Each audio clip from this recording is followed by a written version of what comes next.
আজকে আমি আজকে ফেব্রুয়ারির 1 তারিখ 2026। আজকে আমি বলতে চলেছি গত নানু বাড়ির ট্যুরে আমি কি কি করেছি। সেদিন ছিল জানুয়ারির 17 তারিখ 2026। আমি তখন প্লেনে করে সৈয়দপুর যাই। তার কিছুক্ষণ পর টুকি বাবা আমাদেরকে নিতে আসে। তারপর আমরা একটা ভাড়া গাড়িতে করে নানু বাড়িতে যাই। তারপর নানু ভাইয়া আমাদেরকে গেট খুলে দেয়। তারপর নানু বুড়িও আমাদেরকে ওয়েলকাম করে। তারপর আমরা লাঞ্চ করি।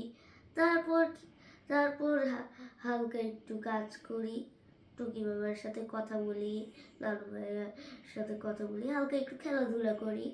তারপর আমরা একটু রেস্ট নেই। তারপর আমরা হচ্ছে লাঞ্চ করি। তারপর আবার রেস্ট নিই। তারপর আবার আমরা ডিনার করে হালকা একটু গল্প করার পর শুয়ে পড়ি। নেক্সট ডে তারপর আমরা আমি ঘুম থেকে উঠি। নানু ভাইয়া নানু বুড়ি তখন চা খাচ্ছিল। আমি কিছুক্ষণ পর তারপর আমি আমার ব্রেকফাস্ট নিই। তারপর টুকি বাবার সাথে হালকা একটু খেলা করি। তারপর আমি হালকা একটু এমনি ঘুরে বেড়াই আর নিজের জগতে নিজের ফ্যান্টাসিকে আগে বাড়াই। তারপর আমি লাঞ্চ করি। তারপর আমি আবার একটু খেলাধুলা করি আর হালকা একটু বই পড়ি। তারপর আমি আবার ডিনার করে তারপর ব্রাশ করে ওয়াশরুম করে শুয়ে পড়ি। তারপরের দিন আমি ভোরবেলা উঠি। তখন দেখি নানু ভাইয়া নাই, নানু বুড়ি কাজ করছে। তখন আমি বুঝতে পারি সরি আমি ঘুম থেকে উঠি। তারপর দেখি নানু বুড়ি কোরআন তেলাওয়াত করছে, নানু ভাইয়া ঘুমাচ্ছে। তারপর আমি আবার একটু ঘুম দেই। তারপর আমি ওয়াশরুমে যাই। তারপর আমি ওয়াশরুম থেকে বেরোয় দেখি নানু ভাইয়া উঠে ছাদ গার্ডেনিং করার জন্য রেডি।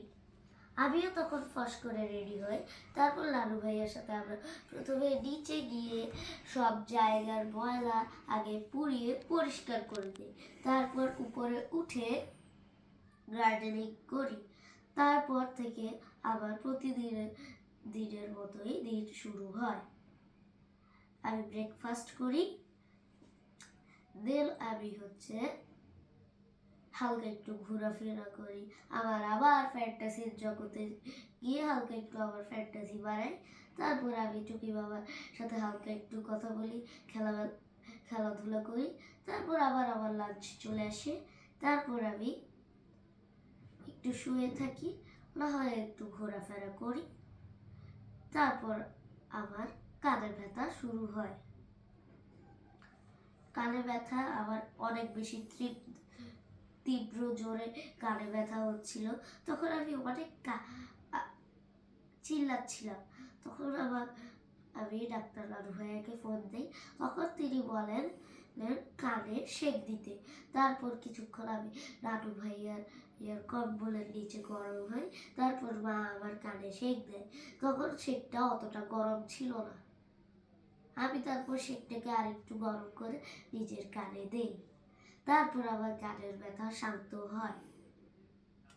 সেদিন অবশ্য সেই কানের ব্যথার আগে আমি টুকি বাবার সাথে বাইকে চড়ে গিয়েছিলাম ঢাকা ফাস্টফুডে। তারপর সেই বার্গারও খেয়েছিলাম। এটা আগের কথা, আবার আগে বলা উচিত ছিল, সরি একটু লেট হয়ে গেল। তারপর আমরা করি ডিনার। আর ডিনারের পর সেই আগের মতো হালকা একটু কথাবার্তা, টুকি বাবার সাথে গান শুনি। আর তারপর সাদারের সাথে একটু খেলাধুলা করে ব্রাশ করে ওয়াশরুম করে শুয়ে পড়ি। তারপরের দিন হয় আবার জ্বর হয় নাই। তারপরের দিন আমি যাই নানু ভাইয়ের সাথে আবারও গার্ডেনিং করতে। তখন এইভাবেই কাশি ওঠে।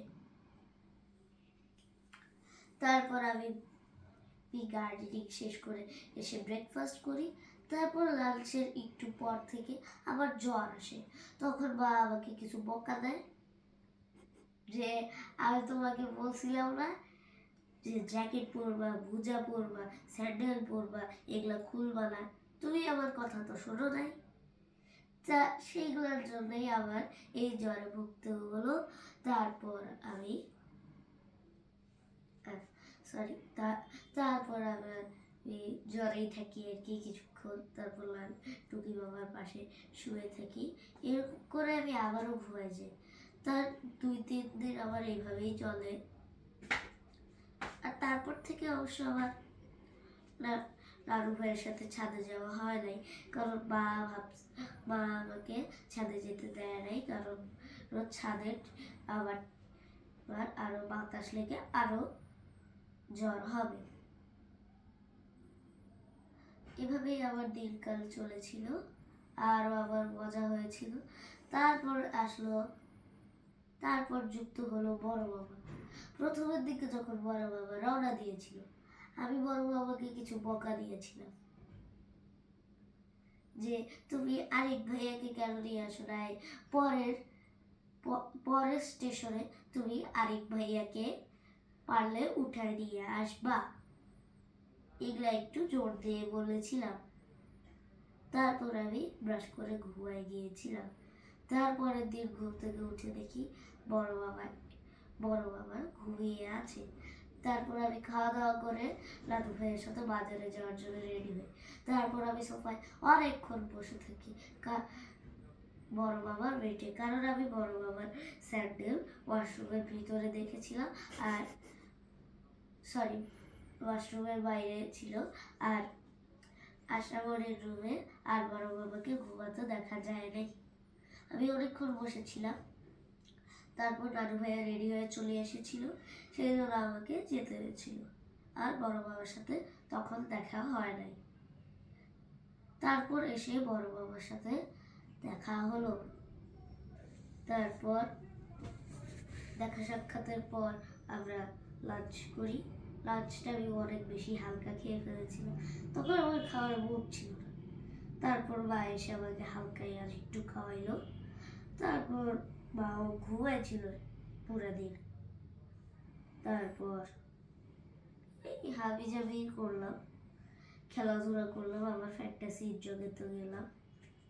ওর ফ্যান্টাসির জগৎটা কি? ওটা আমার সিক্রেট। ওকে। তা আমি ওইসব করে ফাইনালি আপাতত শেষ করি। পরের পর্বে বলবো। আল্লাহ হাফেজ।